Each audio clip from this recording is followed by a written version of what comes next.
पाकिस्तान की सियासत की तरफ देखा जाए तो कई कहावतें आपको याद आती हैं, ख़ास तौर पे अगर हम कहें जैसी करनी वैसी भरनी।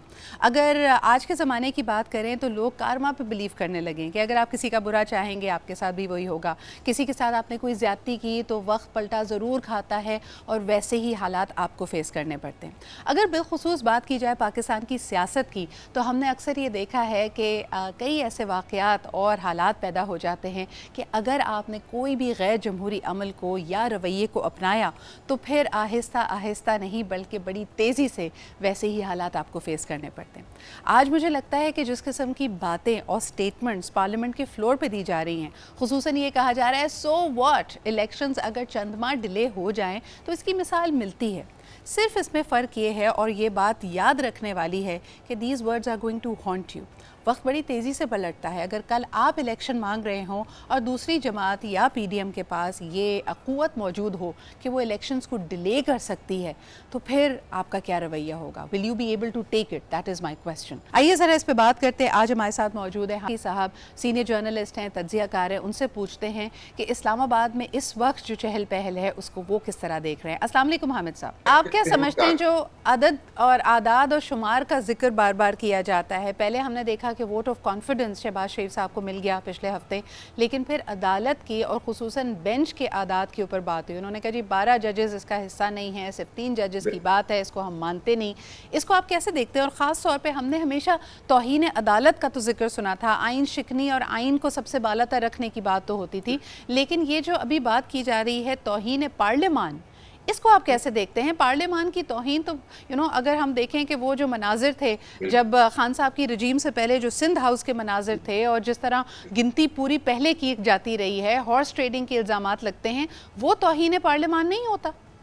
बिल्कुल ऐसे ही है। और मैं आपको एक बात बताऊं कि तौहीन पार्लियामान किस तरह हो सकता है। जो सुप्रीम कोर्ट है वो तो बार बार ये कह रहा है कि जी हम ये आइन और कानून के मुताबिक फैसला देंगे, और खुद जो पिछले जब इमरान खान की हुकूमत खत्म की गई और कासिम सूरी की जो स्पीकर की रूलिंग जिस अंदाज में इस खुद नोटिस की बिना के ऊपर खत्म की गई, क्या उस वक्त तौहीन पार्लियामान नहीं हुई? और सबसे बड़ा सवाल ये है कि ये हुकूमत की तो खड़ी ही उस बुनियादी फैसले पर है जो खुद नोटिस की बुनियाद पर लिया गया। और मैं आपको और बात बताऊं कि ये जो 3 जजेस की बात करते हैं, ये सियासी तौर पर तो बयान दे देते हैं, जब अदालत के अंदर जाते हैं, चीफ जस्टिस के सामने जाते हैं तो तमाम जो सुप्रीम कोर्ट के जजेस के फैसले हैं उन पर सरे तस्लीम में खाम करते हैं। और खुद इनके अटॉर्नी वकील वकला ने ये कहा जी कि वो हमारे सियासी बयानात है, हमारा जो अदालत के साथ ताउन है या अदालत का हुक्म मानने की जहां तक बात है वो हम मान रहे हैं। गोया कि अवाम के साथ ये बदकिस्मती से वो सियासी खेल खेल रहे हैं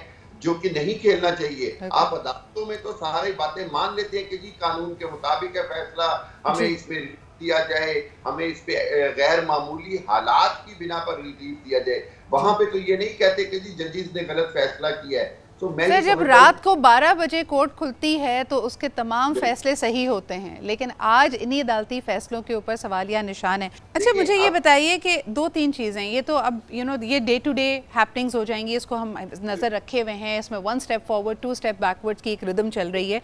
हमें साहब मुझे बताएं, इलेक्शंस अभी हों या अक्टूबर में हों, नताइज आप क्या देख रहे हैं? इस वक्त पाकिस्तान की सबसे पॉपुलर जमात कौन सी है? क्या PMLN के लिए बैलेट बॉक्सेस पे बहुत मुश्किल होगी? फिर जैसे आपने खुद कहा कि एक मसलहत के तहत तो ये PDM साथ है, लेकिन पाकिस्तान पीपल्स पार्टी, मौलाना फजलुर रहमान, MQM जब ये अपने हलकों में अपने वोट बैंक के पास वापस जाएंगे तो उनका बयानिया क्या होगा? ये एक दूसरे से कम्पीट कैसे करेंगे? देखिए, MQM ने और जैसी जमातों ने तो अभी से अपना बयानिया बना लिया है कि जी मर्दमशुमारी पर हमारी बात नहीं मानी गई, हमारे वादे नहीं पूरे किए गए। और इस हवाले से वाज़ेह तौर पर नजर आ रहा है कि पूरी PDM अपनी अपनी जमात की जो एग्जिस्टेंस है उसको बचाने में लगी होगी इलेक्शन के अंदर। और सबसे ज्यादा जो डैमेज है वो 12 मुस्लिम लीग नून को होगा।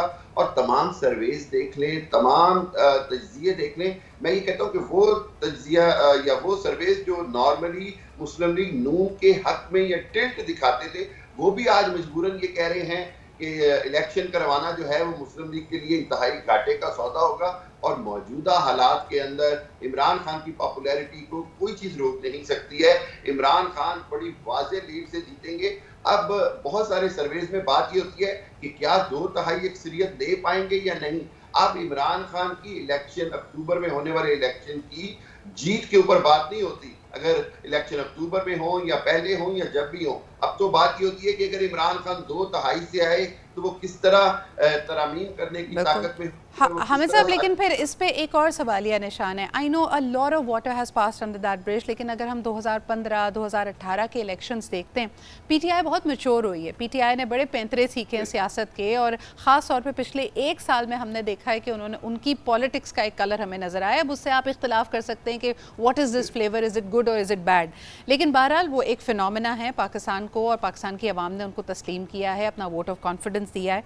मुझे ये बताइए कि 2018 में खान साहब ने इलेक्टेबल्स की सियासत की थी। 2023 में जब उनकी पॉपुलैरिटी ज़्यादा है, सवाल आपका वही है कि वो भी अपने आप को इतनी एब्सोल्यूट आइसोलेशन में ले गए हैं कि किसी के साथ हाथ मिलाना तो बहुत मुश्किल है।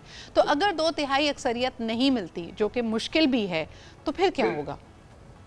फिर एक बार मैं ये बिल्कुल बड़ा वैलिड क्वेश्चन है। देखिए 2/3 अक्सरियत के बगैर भी खान साहब अगर पब्लिक सपोर्ट के साथ बेहतर फैसले कर देंगे और ये साबित कर देंगे कि उन्होंने अपने पिछले 3.5 साल दौर की गलतियों से सीखा है, तो मैं समझता हूँ कि वो सर्वाइव कर देंगे। यहाँ पर भी हमने देखा कि पंजाब के अंदर टिकटों की तकसीम के अंदर बहरहाल कहीं ना कहीं सवालात उठे, लेकिन फिर भी मैं कहूँगा कि पहले की निस्बत बहुत बेहतर टिकटों की तकसीम की गई। तो इस हवाले से एक चीज नजर आ रही है कि इमरान खान, जैसे आपने भी कहा, बहसीयत पार्टी लीडर, बहसीयत एक्स प्राइम मिनिस्टर, बहुत कुछ सीख चुके हैं, और यही सीखा हुआ अगर वो हुकूमत में आने के बाद अमल कर सकेंगे, क्योंकि ये एक आम तासुर है कि हर शख्स, हर पाकिस्तान का लीडर अपोजिशन में होता है या जब हुकूमत से बाहर होता है तो वो सारा मुल्क का दर्द और हर चीज समझ रहा होता है।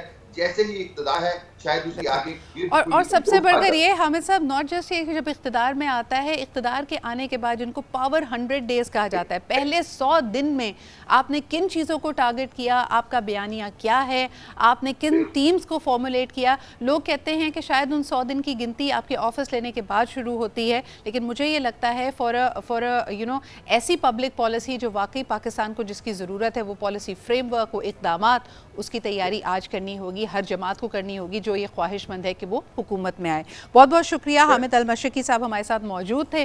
पाकिस्तान की सियासत क्या करवट लेती है और आने वाले दिनों में क्या दिन दिखाती है, हमें मालूम पड़ेगा।